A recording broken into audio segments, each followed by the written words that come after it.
This evening I'm sharing body love and intimacy because it's a very personal journey of body love, my own adventure of body love, and I think they're the stories that touch people the most because it makes it feel accessible. So we're not speaking from a place of knowledge, from intellect, we're speaking from a place of heart and body intelligence, and it makes us less like gurus on mountaintops and more like, you know, a mum with 4 children with just as much crap going on in their lives as anyone else. So in 2000, I'm getting a wobbly here. Breathe. In 2000, I weighed 5.5 stone. I just had 3 major operations. I was in a pretty shit place, completely disassociated from my body. My body kind of felt like a taxi for my head. I wasn't in my body, very aware of my body, and certainly not very kind to my body. And it just came to this point where enough was enough, and I felt like something was stuffing me back into my body like a sausage. It was a very strange feeling, and from there I had to start to deal with my body not being a bad place to live, but a beautiful place to live, and being grateful for that. And the disassociation was because in my mind it was a painful place to be. So it was meeting my own pain.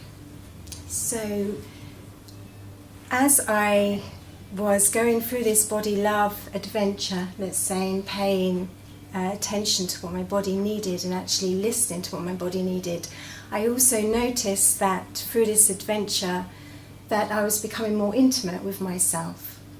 And that was very interesting for me because we are taught that intimacy is something that someone gives to us. It's an external thing that a relationship gives to us or that we have with somebody else. So not only was this bringing more love to my body, I was becoming more intimate with myself. And as I was becoming more intimate with myself, the more intimate I was becoming with others and life around me. And it was almost like all the unspoken words, all the bullshit, all the beliefs I had about my body were these barriers as to why people couldn't come in, why there wasn't intimacy, and why life wasn't coming in and touching me, why I wasn't allowing myself to be touched, let's say, on an energetic, intimate level, not a physical level. So the more I moved into body love, the more intimacy I had with others and life around me, to the point where now I don't feel that I have any barriers and unspoken words around me. So I just want to recap a little on this intimacy thing and give you another example of how it's supporting other people. So I had a lady last year who came along to me, and she weighed over 20 stone, which, you know, that's not right and that's not wrong. And she hadn't had a relationship for 15 years. She had vaginas, so she couldn't allow herself to be physical with anyone. And she would torture herself, literally self-sabotage herself with food.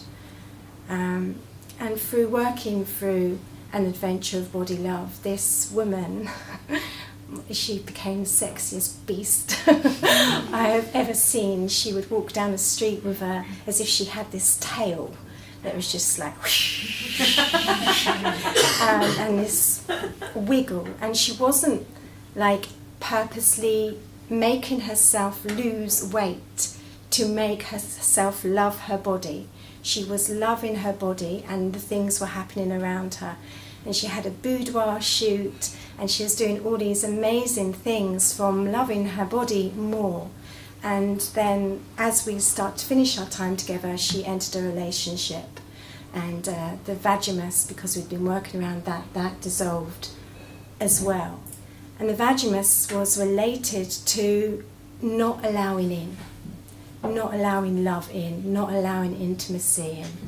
So you can see all these ways in which our body prevents love and prevents intimacy.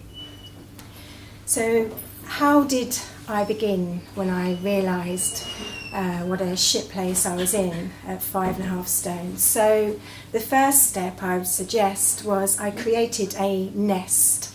It's really important if you think about a child or a bird or a seed. They need the right environment to grow. They need the right soil, they need the right foundations, they need good nourished soil.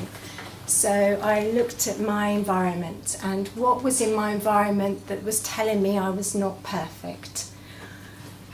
So chucking away all the self-improvement books, scales, all those kind of things, because I didn't need improving. I was already perfect. So anything that's telling you need improving, chuck it out. I then filled my environment with words. I had the kids were young then. So glitter, felt tips. I had affirmations in my knicker drawer, on the mirror, open the cupboard to get the beans. There was an affirmation. And so it's like these words have power. They were making this nest for me to grow and feel loved. So there was a loving environment for me. And now affirmations, you can say, well, affirmations, do they really work? But if we're seeing stuff in our environment all day, every day, that's telling us we're imperfect and we're shit and we're not lovable and we're not worthy, that's sinking in on some level. So if we make an environment with loving words, then that is sinking in on some level. Affirmations, I think they're mindless bullshit. They're just like mantras. We're just saying them over and over again in our mind. And that's okay, but check in. If you're saying an affirmation, where is it feeling awkward in your body? Is it like, ugh, in your gut where you're not believing that? Or is it like a fluttering of anxiety? And just hold that part of your body and ask it, why? What is it about your body that is not believing that loving word? It may be an inner child, it may be something that someone told you, and you just hold your body. How may I love you? We ask so many others, how may I love you? Ask yourself, how may I love you? Put your hand on your heart, how may I love you? So I was putting flowers, fresh flowers, every morning by my bed, and I still do. That was my way of loving myself, telling myself that I was worthy of fresh flowers. Moving our bodies in joy. We move our body in punishment to look better, to get tighter asses, bigger breasts, whatever. Move your body in joy. I did hula hoop.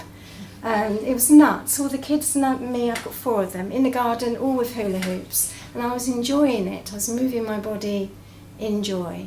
Touch. Strangers to our own touch. If we can't touch ourselves, how the fuck is anyone else going to touch us? So self-caress and actually taking time to oil and caress my body, my skin.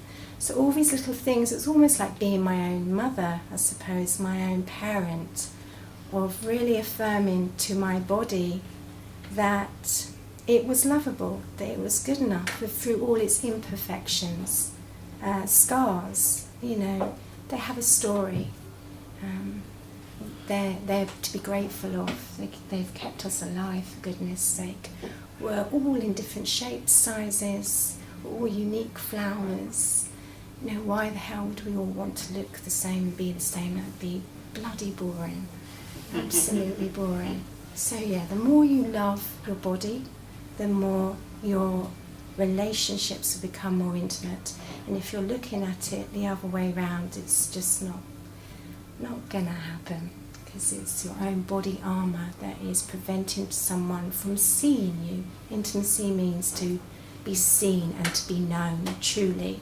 And if we've got stuff in front of us that's not allowing ourselves to be seen and known, then it's to look at why we think that part of us is unlovable and can't be seen, and we've got to hide. And I think I've waffled on because Alice keeps... No, you're You've got another few minutes. Have I? Oh, what else could I say? Breathe. Another one. Yeah, breathing's good because otherwise we'd be blue. Breathe. Yeah, the breath certainly helped me. Inner body bully. The way we talk to ourselves. The way we talk to ourselves. We wouldn't talk to anyone else like that. The things we say to ourselves in our head, and yet I wouldn't dream of speaking to anyone else like that. So it's checking in.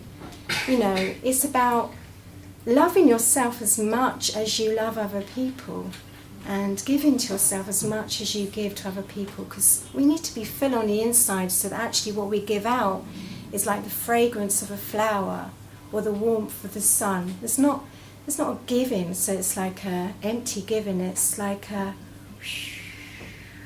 it's a different quality by how we feed ourselves than how we share in the world, and it definitely is more like that rose and her fragrance. It's effortless, it's graceful, it's not push, try, shove, uphill fucking slog.